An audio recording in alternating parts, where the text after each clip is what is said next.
Hello everyone, welcome back to my channel way to commerce. So आज का topic है contract of insurance versus wagering agreement.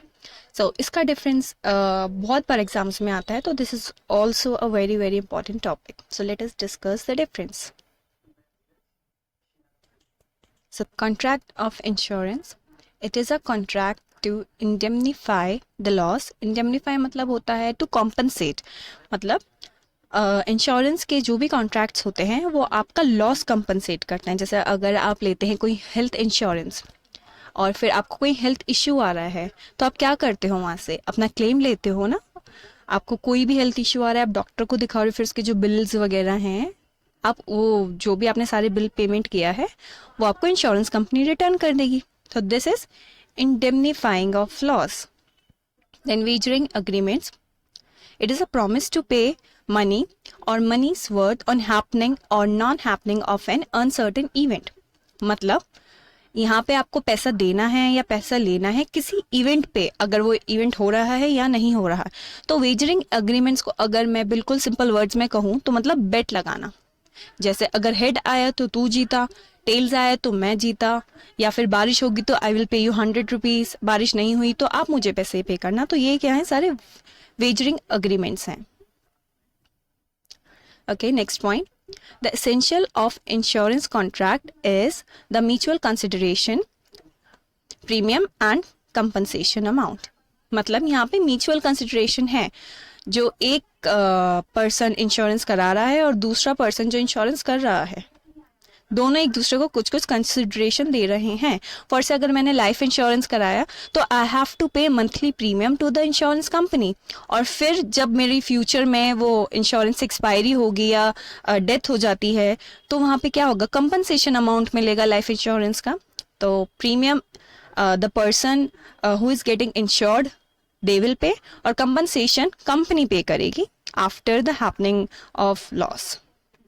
Wagering agreements में देखते हैं, there is no consideration between the two parties, there is just gambling of money. मतलब यहाँ पे कोई भी कंसिडरेशन नहीं है दोनों पार्टीज के बीच में, सिर्फ और सिर्फ यहाँ पे क्या हो रहा है, गैम्बलिंग फॉर मनी। मतलब दोनों के बीच में सिर्फ और सिर्फ जुआ खेला जा रहा है पैसों के लिए, उसे हम वेजरिंग अग्रीमेंट्स बोलेंगे। ठीक है, नेक्स्ट,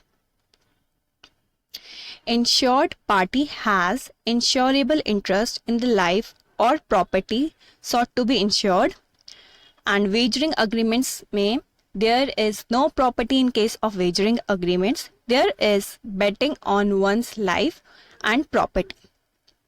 तो इंश्योरेंस में क्या होता है, जो इंश्योर्ड पार्टी है ना उसका इंटरेस्ट होता है ना कि भैया फ्यूचर में कोई मिस हैपनिंग होती है तो मुझे पूरा एक प्रिंसिपल अमाउंट मिल जाएगा विद इंटरेस्ट, मुझे एक पूरा प्रॉपर पैसा मिलेगा ना।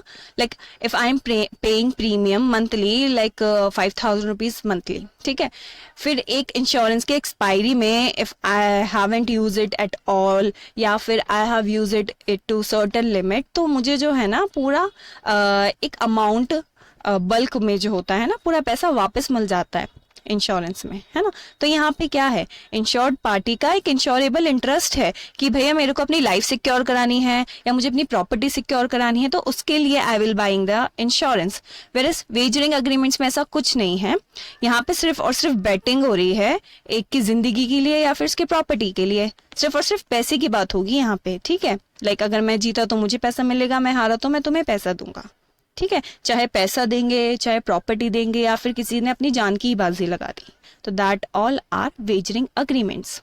Now the next is except life insurance, the contract of insurance indemnifies the insured person against the loss. मतलब सिर्फ और सिर्फ लाइफ इंश्योरेंस को छोड़ दें, बाकी जो भी होते हैं हमारे like fire insurance, house insurance, health insurance, उन सब में क्या है, जो indemnifies the secured person against the loss, मतलब कि यहाँ पे हम एक सिक्योरिटी ले रहे हैं, कंपनसेशन ले रहे हैं किसी भी लॉस के अगेंस्ट।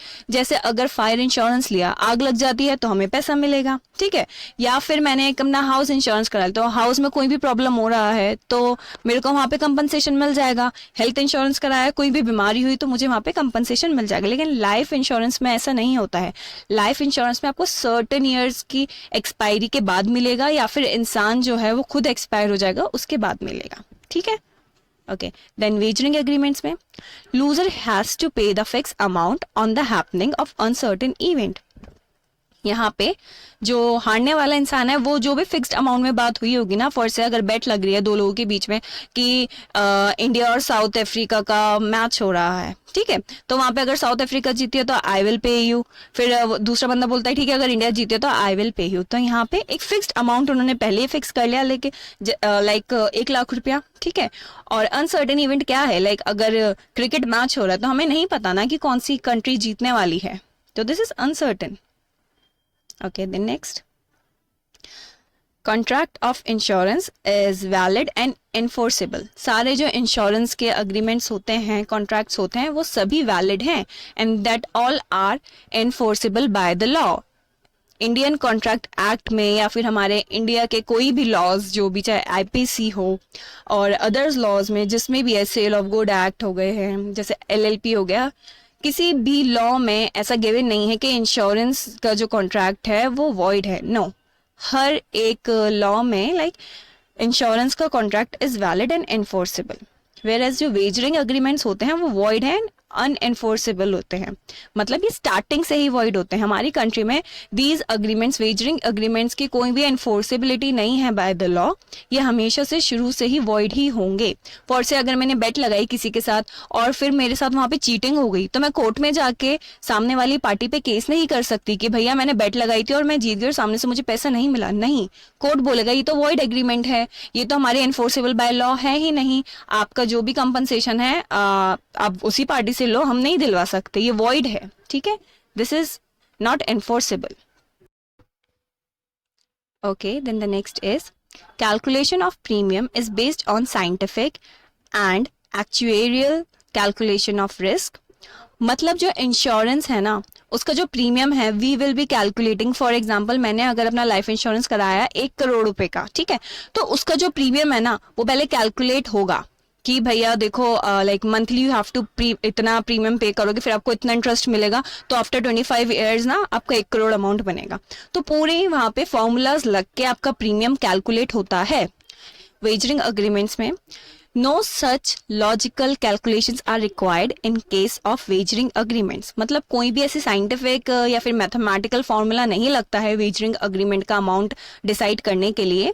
जो भी दो लोग इसमें गैम्पलिंग में इन्वॉल्व हैं वो म्यूचुअली बैठ कर डिसाइड करते हैं कि भाई हम बेट लगाते हैं और ये अमाउंट है हमारा बेट का, मैं जीता तो तुम मुझे पे करना और अगर आप जीते तो I will pay you the fixed amount. तो यहाँ पे कोई भी ऐसी कैलकुलेशंस नहीं होती हैं, आपस में बैठ के mutually they will decide the final amount. The last point is contracts of insurance में they are beneficial to the society, whereas wagering agreements they have been regarded as against the public welfare. देखो void है ना wagering agreements, तो हमारी country में law ने उसको बिल्कुल नकार दिया है कि हम इसको मानेंगे ही नहीं कि ये वैलिड है। तो लॉ ने कुछ चीज देखी होगी ना कि भैया इससे पब्लिक को परेशानी हो सकती है, तो वेजरिंग अग्रीमेंट्स जो है ना इनको ऐसा regarded, they have been regarded कि भैया ये हमारी पब्लिक वेलफेयर के खिलाफ है या अगेंस्ट है। वेयर एज इंश्योरेंस जो है हमारा ये बेनिफिट के लिए हम लोग कराते हैं ना कि फ्यूचर में हमें एक पूरा ऐसा होल बेनिफिट मिल जाएगा, तो this is beneficial to the society insurance agreement, whereas wagering agreements जो है ये हमारे अगेंस्ट द पब्लिक वेलफेयर है। Okay, that's all from this topic. Thank you so much for watching. I hope आपको ये टॉपिक अच्छे से समझ आया होगा और आपकी काफ़ी हेल्प होगी इससे। Thank you.